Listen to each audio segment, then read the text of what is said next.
또 그런 것에 입각해서 우리의 신앙을 정립해 나간다면 결국 하나님 앞에 불복종적이고 불법적인 신앙으로 판정받을 수밖에 없게 된다는 것이죠. 이게 하나의 비근한 예일 수 있지만 이 비근한 하나의 그 예 속에서 우리가 적용되어지는 그런 원리와 원칙이라는 것이 다른 데도 다 그렇게 파급되어지고 적용되어지다 보니까 같은 성경을 갖고 있어도 우리가 같은 하나님을 섬기는 것이 아니게 된단 말입니다. 같은 성경을 갖고 있어도 같은 어떤 신앙의 동질성을 추구하는 것이 아니게 된단 말입니다. 그래서 내가 믿는 하나님과 상대방이 믿는 하나님이 글자는 같은데 그 정체는 다른 하나님을 각각 우리가 섬기고 있게 된단 말이죠. 같은 성경을 갖고 있는데도 해석을 하나님의 관점으로 해석하느냐 인간의 관점에서 접근하느냐에 따라서 전혀 다른 해석이 되어진단 말입니다. 목적적 해석이 되어진다면 방편적 해석이 되어지고 수단적인 해석이 되어질 수도 있고 그렇단 말이죠. 그래서 기독교 신앙은 목적지향적인 여호와 중심의 목적적 신앙으로 나타나줘야 되는데 수단과 방편적인 이런 신앙으로 우상 숭배적인 신앙과 본질에서 다를 바 없는 그런 신앙으로 나타나시게 되어진다.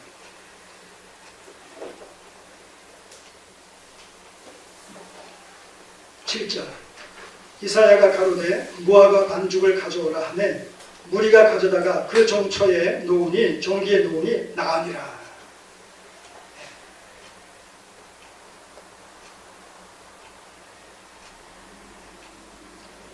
자, 8절에 히스기야가 이사야에게 이르되 이사야서 38장에 보게 되면 이 무화과 반죽을 붙여서 종기가 나게 된 사건은 그건 맨 나중에 여기서는 그 결론이 나왔지만 사실은 9절 이하에 히스기야가 그러면 내가 낫게 될 것이다 라는 것에 대한 하나의 징조를 보여주십시오 라고 하는 이 징조 이후에 이 무화과 반죽을 붙인 사건이 나와야지 스토리의 전개상 자연스러운 거예요. 여기서 먼저 나왔지만 그런 것에 염두에 두시고 우리가 그 다음 절 보시죠. 8절 히스기야가 이스라엘에게 이르되 여호와께서 나를 낫게 하시고 3일 만에 여호와의 전에 올라가게 하시를 무슨 징조가 있나이까? 징조를 묻는 거예요. 물론 이것을 우리가 불신의 찬 질문이다 이렇게 꼭 얘기할 필요는 없어요. 자기가 지금 죽을 병에 걸린데 낫게 된다니까 뭐예요? 빨리 낫고 싶은 이런 생각, 뭔가 그 확실하게 좀 그런 그 증거를 확인하고 싶은 그런 어떤 조급함 이런 것이 있을 수 있지 않습니까? 그것은 불신과는 전혀 상관이 없는 선물 사줄게 자녀에게 어린아이에게 선물을 사줄게 그러니까 빨리빨리 사주세요. 빨리빨리 사주세요. 뭐 사주실래요? 하고 묻는 것이나 다름없죠. 그것이 믿지 못해서 묻는 것이 아니잖아요. 빨리 갖고 싶은 마음에 그렇게 물을 수 있듯이 그런 어떤 성격을 띈 질문이다. 이렇게 볼 수가 있겠습니다. 자, 무슨 징조가 있나이까? 이사야가 가로되 여호와의 하신 말씀을 응하게 하실 일에 대하여 여호와께로서 왕에게 한 징조가 이 말이다. 그 징조가 뭐냐? 해 그림자가 10도를 나아갈 것이니까 혹 10도를 물러갈 것이니까 오히려 묻는 거예요. 그 징조에 대해서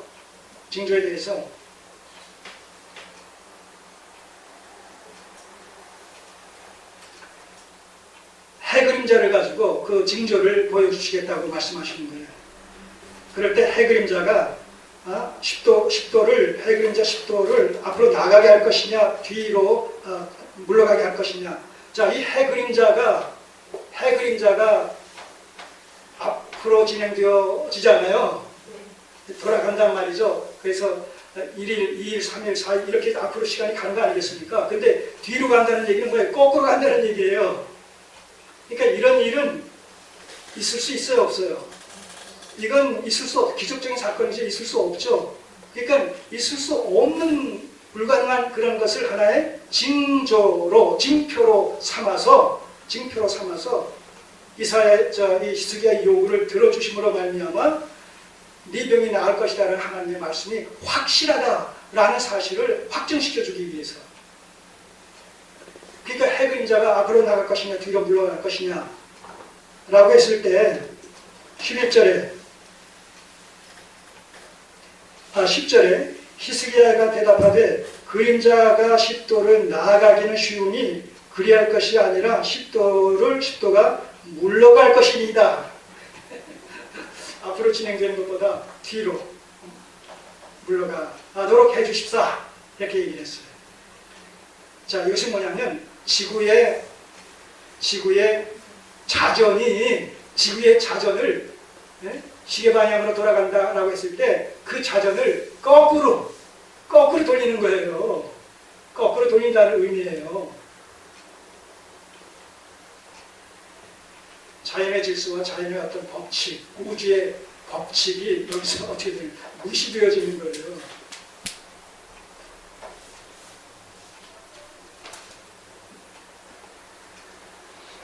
이 10도가 움직여진다는 얘기는요, 시간적으로 보면 40분이 뒤로 물러간다는 얘기예요. 40분가량. 이런 일은 성경에 또 있었어요.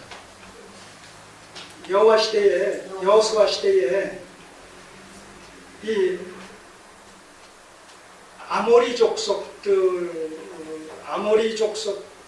족속의 네 왕이 있었는데 그 네 왕들과 이 싸움이 붙었을 때에 여호수아가 기도함으로 말미암아 해와 달이 중천에 떠서 종일토록 거의 하루 24시간 거의를 중천에서 머물러 있었다고 여호수아서 10장 11절에서 13절에 소개되어 있어요.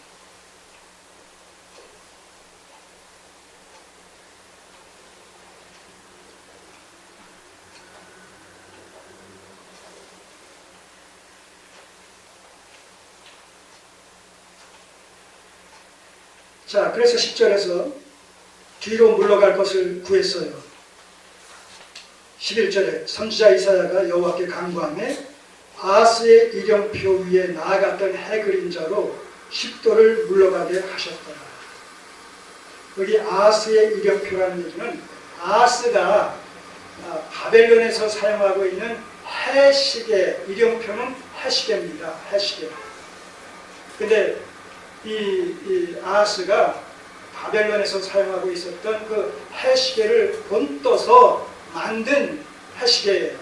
그래서 아하스의 이령표라고 얘기했는데 이게 12계단으로 있다고 해요. 그래서 해가 이렇게 떠서 짐에 따라서 그 12계단의 그림자가 이렇게 쭉 비치면서 스쳐 지나가게 되지 않겠습니까? 예. 그랬을 때 그 그림자를 뒤로 움직이게 해달라고 그렇게 얘기하는 셈이 되는 것이죠.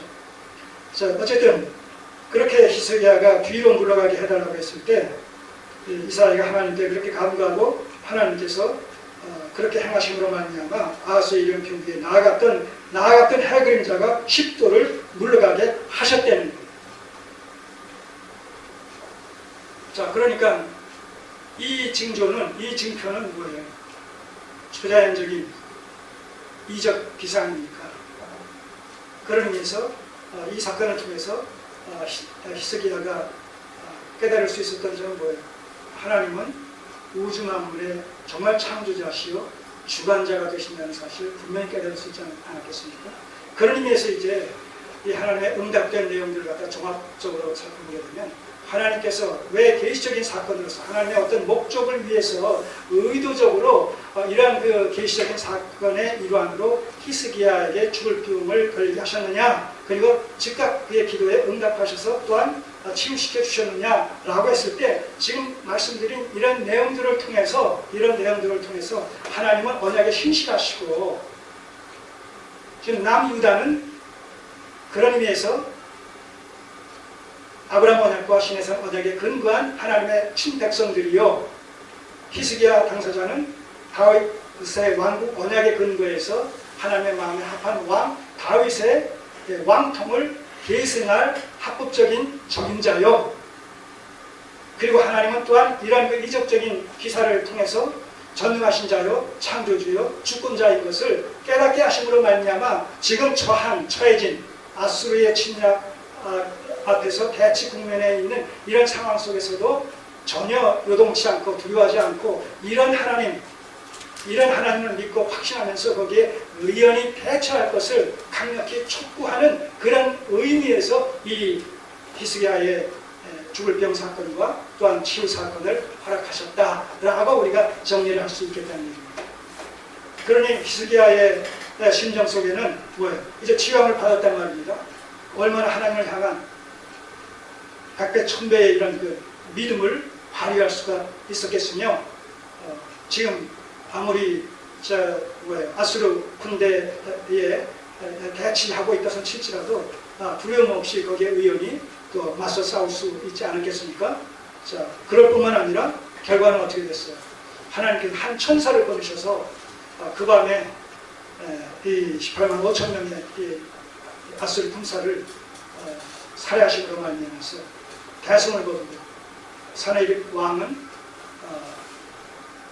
다메섹으로 돌아간 후에 자기가 섬기는 이런 그 신전에 들어갔을 때 아들들에 의해서 시해를 당하고, 그리고 그 아들들은 도망가고 다른 아들이 이제 대신 왕위에 오르는 이런 그 상황을 우리가 보게 된다는 거죠. 자, 오늘 우리가 섬기는 하나님이 어떤 하나님이십니까? 당시 히스기야에게 나타나셨던, 히스기야의 죽을 병을 고쳐주셨던, 그리고 히스기야가 섬기던 그 하나님이라는 겁니다. 그런 의미에서 오늘 우리에게도 이 말씀을 통해서 동일하게 언약적 구속사건에 입각해서 하나님은 언약이 신실하시고 남은 구속사를 빛과 생의 뜻 가운데 집행해 나아가시는 그런 상황 속에서 하나님의 친백성들을 하나의 도구로 사용하셔서 궁극적으로 하나님의 나라를 이룰 것이다. 우리가 바로 그런 하나님의 백성의 당사자들입니다. 그 하나님을 우리는 아버지라고 부를 수 있고, 우리는 바로 그분의 자녀가 되는 이런 그 상호 관계성 속에서 우리의 삶을 그 말씀의 원리를 쫓아 지혜롭게 경영해 나아가게 될 때에 우리는 우리 앞에 어떤 상황이 주어진 것을 칠지라도 넉넉히 감당하며 또한 넉넉히 이길 수 있지 않겠느냐라는 메시지를 오늘 우리가 이 말씀을 통해서 받는 것이죠. 하나님은 오늘도 살아계십니다. 역사의 주관자가 되십니다. 언약에 신실하신 분입니다.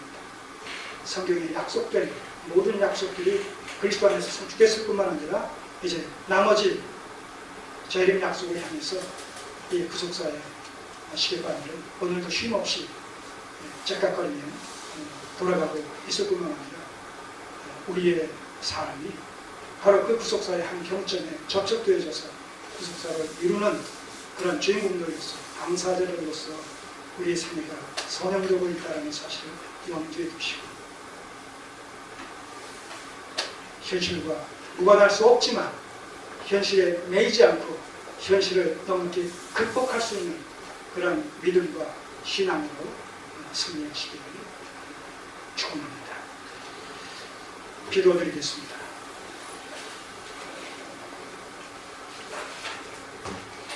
아버지 하나님, 감사드립니다. 우리에게 지혜와 계시의 영을 허락해 주셔서 말씀에 담긴 하나님의 본의를 밝히 깨닫게 하시고, 오늘도 우리를 언약 백성 삼으시고 하나님의 남은 구속사를 성취시켜 나가시는 일에 우리의 삶을 선용해 주시니 감사드립니다. 그 과정에서 우리가 어떤 고난과 역경에 처해진다 할지라도 그 모든 것을 넉넉히